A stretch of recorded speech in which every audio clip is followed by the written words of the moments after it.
And I'm joined now by the former Trump Attorney General, Bill Barr. His first reaction since we have seen these new charges. And thank you so much for being here, Mr. Attorney General. I mean, you've now read through this indictment. Do you think it's a strong case? Yeah, I think it's a legitimate case. I think, unlike the document case, it's going to have issues of proof. It's a more complicated case. And I think there are some downsides to it. I think there were reasons not to bring it. I've said before, I'm a little concerned about the slippery slope of criminalizing legitimate political activity. I'm worried about moving in that direction. And I'm also worried about bringing this case and the divisiveness that it will bring by highlighting the double standard. Because at the same time this case is being brought, the department appears to have dropped the ball on the Hunter Biden investigation. It's going to be very hard to persuade many Republicans that this isn't political. We'll talk about the Hunter Biden investigation, but I mean, when you do look at the indictment, do you think it's something you would have brought? I think, I don't know if I would have approved the indictment, but in the sense I may have exercised discretion and not gone forward with the case. I'm also concerned about having this case going on during the election and diverting people's attention from the issues in the election. I'm also worried about what the impact is if there are acquittals during the campaign. But as a legal matter, I don't see a problem with the indictment. I think that it's not an abuse. The Department of Justice is not acting to weaponize the department by proceeding against the president for a conspiracy to subvert the electoral process. Which is what Trump's attorneys are saying, and they're also saying that he was just exercising his First Amendment right here. Do you think that's a valid argument in your view? No, I really don't think that's a valid argument because, as the indictment says, they're not attacking his First Amendment right. He can say whatever he wants. He can even lie. He can even tell people that the election was stolen when he knew better. But that does not protect you from entering into a conspiracy. All conspiracies involve speech, and all fraud involves speech. So, free speech doesn't give you the right to engage in a fraudulent conspiracy. The other thing that they're arguing, including John Lauro, Trump's new attorney, to me last night, was that they were simply asking the former Vice President Mike Pence to pause on the counting of votes. Mike Pence pushed back on that today, said that's not what they were asking him to do. Let's be clear on this point. It wasn't just that they asked for a pause. The president specifically asked me, and his gaggle of crackpot lawyers asked me to literally reject votes, which would have resulted in the issue being turned over to the House of Representatives, and literally chaos would have ensued. How strong of a witness do you think he'll be against Trump if he's called? Vice President?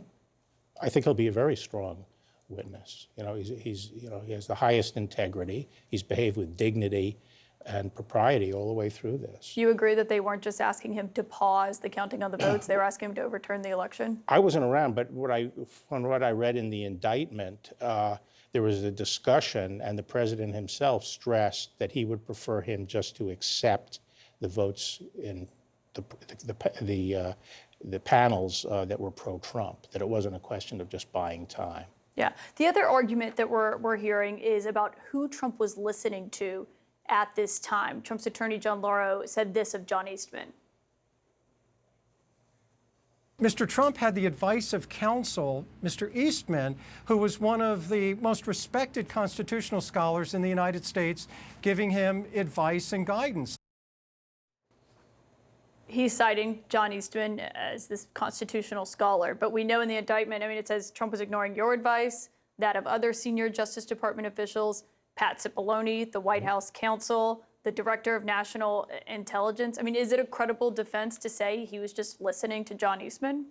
I don't think that dog is going to hunt, as you say. First, as to people who had some knowledge of whether or not there was fraud, everyone was telling him that the election was not stolen by fraud. And then as to the issue of what he could do legally at that point, he went through all the he wouldn't listen to all the lawyers in the department in various departments or the White House that had those responsibilities, or his campaign. He would search for a lawyer who would give him the advice he wanted. But I'm not even sure you would characterize what Eastman said as advice. I mean, it'd be interesting to see, but I interpret some of what he was saying essentially was, well, you know, it's unclear here, and you can make this argument. I'm not saying the courts would accept it and so forth. And you act on that at your own hazard. Also, I don't think this defensive advice of counsel is going to go forward, because I think the president would have to get on the stand and subject himself to cross-examination in order to raise that, and he'd also have to waive attorney-client privilege. And what would happen if he got on the stand? I think it would not come out very well for him. You think it would hurt him? Oh, yes, yes. Why do you think that? Well, because I think he'd be subject to very skilled cross-examination, and I doubt he remembers all the different versions of events he's given over the last few years. Do you think he knew that he lost the election? Do I personally believe that? Yeah, at first I wasn't sure, but I have come to believe that he knew well that he had lost the election. And now, what I think is important is the government has assumed the burden of proving that. The government, in their indictment, takes the position that he had actual knowledge that he had lost the election and the election wasn't stolen through fraud. And they're going to have to prove that beyond a reasonable doubt. Which is a high bar, of course. That's a high bar. Now, that leads me to believe that we're only seeing a tip of the iceberg on this. You think Jack indictment. Smith has more? Oh, yes. I would believe he has a lot more. And that's one of the things that impressed me about the indictment. It was very spare. And there were a lot of things he could have said in there. And I think there's a lot more to come. And I think they have a lot more evidence as to President Trump's state of mind. You said you've come around to the idea that you do think he knew that he lost. Why have you come around to that? Number one, comments from people like Bannon and Stone before the election, saying that he was going to claim it was stolen if he was falling behind on election night, and that was the plan of action. I find those statements very troubling. And then you see that he does that on election night, and then the evidence that has come out since that, the press reports and the indictment and his lack of curiosity as to what the actual facts were just leads me. That's my personal opinion.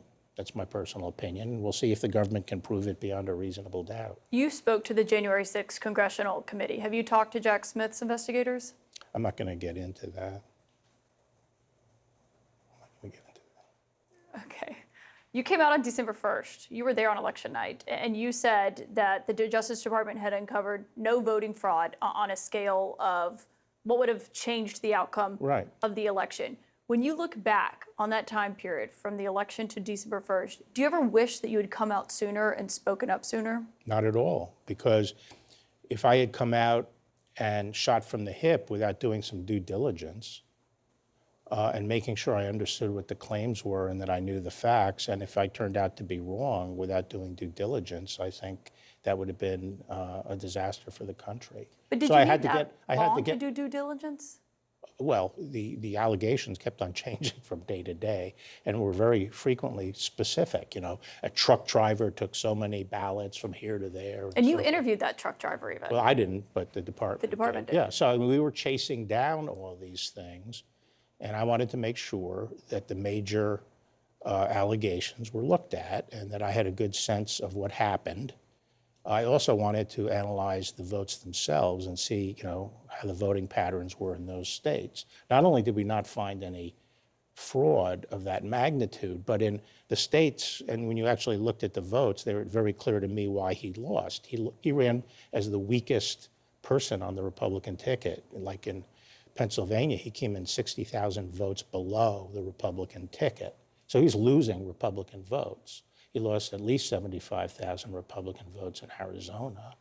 And so, to me, there was no, and these were the female voters in the suburbs that were Republicans. These were the independents in the suburbs that ordinarily would vote Republican. So I didn't think there was a mystery as to why he lost. Because it was in areas that he was underperforming with. His attorney predicts it would take 9 months to a year to try this case. Do you think a good, solid defense team could get it done before the 2024 election?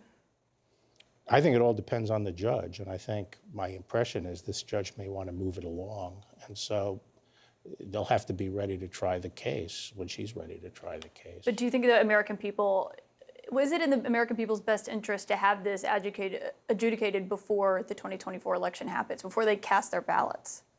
Well, the paramount question has to be fairness to the defendants, the fairness of the process.